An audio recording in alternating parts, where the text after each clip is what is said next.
Hello दोस्तों, मैं किशन राज भील स्वागत करता हूं आपका हमारे यूट्यूब चैनल पर। दोस्तों, मैंने यह चैनल कोई पैसा कमाने के लालच में नहीं बनाया है और ना ही मुझे कोई पैसा मिलता है।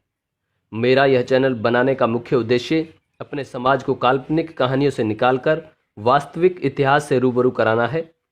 और मेरे इस कार्य में आप सभी से निवेदन रहेगा कि अगर मेरा वीडियो आपको सही लगता है तो उसका जहां तक हो सके प्रचार करें। आप अपने YouTube चैनल पर भी वह वीडियो अपलोड कर प्रचार कर सकते हैं। मेरा चैनल कभी भी ब्लॉक किया जा सकता है। दोस्तों, आज हम राक्षस शब्द की सच्चाई को जानने का प्रयास करेंगे। तो आइए देखते हैं कि इस शब्द का वास्तविक अर्थ क्या है और हमारे मस्तिष्क में, दिमाग में क्या बैठाया गया है। दोस्तों, राक्षस शब्द का मूल शब्द रक्षस है। यही रक्षस बाद में राक्षस शब्द बना। यह उन लोगों के लिए बना जो भारत देश के मूल निवासी थे, आदिवासी थे। इस राक्षस शब्द का अर्थ रक्षक होता है, रखवाला होता है। लेकिन ब्राह्मणों ने हमारे मूल निवासियों के गंदे गंदे चित्र बनाकर उनका सुंदर रूप बिगाड़कर पेश किया और बतला दिया कि ये राक्षस हैं।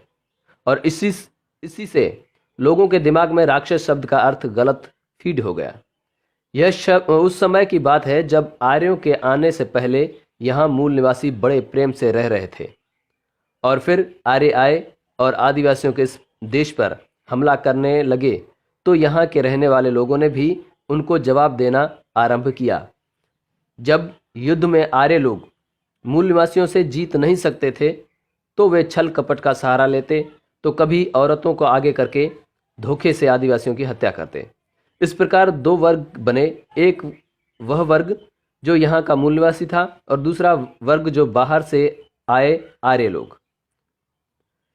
आर्य लोगों ने से अपनी धरती, अपने देश की रक्षा करने वाले लोगों को आर्यों ने रक्षक कहते हुए राक्षस कहा।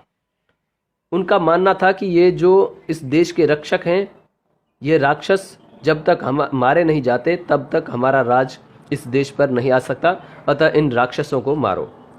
अगर आपको लगता है कि यह कहानी मैं बिना किसी आधार के कह रहा हूं तो यह कहना गलत है, क्योंकि मेरे पास प्रमाण है जो अभी मैं दिखाने जा रहा हूं, जिसमें ब्राह्मणों के सबसे बड़े देवता स्वयं ब्रह्मा ने कहा है कि जो रक्षा करने का काम करते हैं वे राक्षस कहलाएंगे। देखिए प्रमाण पहला, श्री मध्य वाल्मीकि रामायण, गीता प्रेस गोरखपुर से प्रकाशित, द्वितीय खंड, उत्तरकांड, चौथा सर्ग, श्लोक संख्या 12 व 13, पृष्ठ संख्या 672, जिसमें लिखा है कि राम ने अगस्त्य जी से पूछा कि राक्षसों की उत्पत्ति कब और कैसे हुई। तब अगस्त्य जी ने कहा कि जब अकाल पड़ा, लोग भूख प्यास से पीड़ित थे, तब कुछ लोग ब्रह्मा के पास गए और कहा कि हम क्या करें। तब ब्रह्मा ने कहा कि आप इस जल की रक्षा करें। तब उनमें से कुछ लोगों ने कहा कि हम इस जल की रक्षा करेंगे। तब ब्रह्मा ने उन लोगों से कहा कि तुम में से जिन लोगों ने रक्षा करने की बात कही है वे राक्षस कहलाएंगे। रक्षा करने की बात जिन्होंने कही है, जो रक्षा करने का काम करेंगे वे राक्षस कहलाएंगे।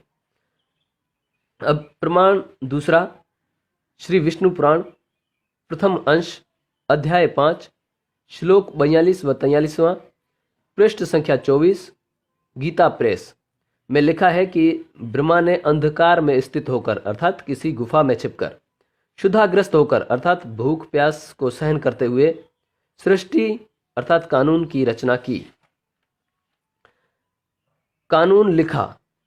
तब बड़े कुरूप और दाढ़ी मूछ वाले व्यक्ति अर्थात मूल निवासी लोग, आदिवासी लोग उनके पास आए।